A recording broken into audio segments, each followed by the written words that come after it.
ఆదిశీనన్న గారి నాయకత్వం. జై కాంగ్రెస్, జై కాంగ్రెస్, కాంగ్రెస్ పార్టీ, కాంగ్రెస్ పార్టీ, రేవంత్ గారి నాయకత్వం. జై కాంగ్రెస్. పార్టీ అగ్రనేత, లోక్సభలో ప్రతిపక్ష నాయకుడిగా శ్రీ రాహుల్ గాంధీ గారి పుట్టినరోజు సందర్భంగా వేములవాడ పట్టణంలో వారికి శుభాకాంక్షలు చెప్పేటువంటి కార్యక్రమం కేకును కట్ చేసి దక్షిణ కాశీగా పేరుగాంచినటువంటి వేములవాడ శ్రీ రాజరాజస్వామి ఆశీస్సులు శ్రీ రాహుల్ గాంధీ గారికి అందాలని భగవంతుని ప్రార్థిస్తూ ఇలాంటి పుట్టినరోజులు మరెన్నో జరుపుకోవాలని రాహుల్ గాంధీ గారికి ఈ ప్రాంత ప్రజల పక్షాన శుభాకాంక్షలు తెలియజేస్తూ గత శాసనసభ ఎన్నికల కంటే ముందు శ్రీ రాహుల్ గాంధీ గారు వేములవాడ నియోజకవర్గానికి 2 మార్లు వచ్చి తెలంగాణలో కాంగ్రెస్ ప్రభుత్వం రావడానికి, నియంతృత్వ పరిపాలన పోవడానికి, ప్రజలను చైతన్యవంతం చేయడానికి వారు ఈ వేముల నియోజకవర్గం 2 మార్లు రావడం జరిగింది. మేడిపల్లిలో రోడ్ షోలో పాల్గొని ఆ తర్వాత ఎన్నికల కంటే 5 రోజుల ముందు వేములవాడలో భారీ బహిరంగ సభలు కూడా వారు పాల్గొని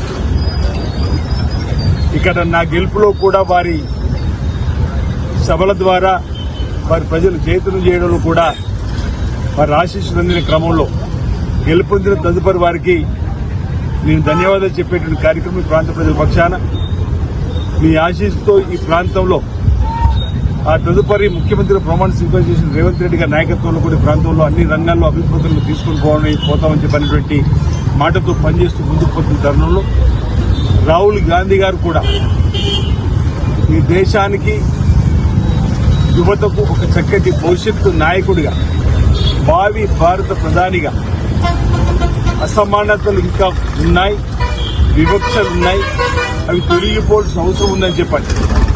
సుదీర్ఘ పాదయాత్ర, ప్రపంచంలో ఏ ఒక్కరికి సాధ్యం కాని పాదయాత్ర, కన్యాకుమారి నుంచి కాశ్మీర్ వరకు, మణిపూర్ నుంచి ముంబై వరకు 2 మార్లు మండు టెండల్లో, మంచు కొండల్లో, భారీ వర్షాల్లో కూడా ఎక్కడ వారి పాదయాత్ర ఆగకుండా ఆయా రాష్ట్రాల్లో ప్రజల మధ్యలో ఉన్న సమతుల్యతను, వివక్షతను, అసమానతను తొలగించడానికి కోసం ఎక్స్రే లాగా కులగణన జరిపి తీరాల్సిందని చెప్పిన ఒక డిమాండ్.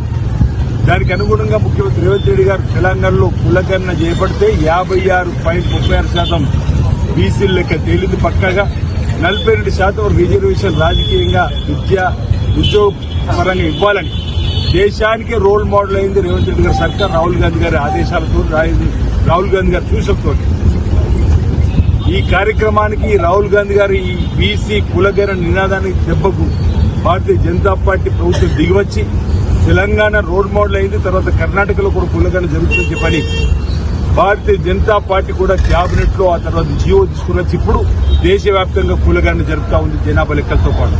అంటే విజన్ ఉన్న నాయకుడిగా రాహుల్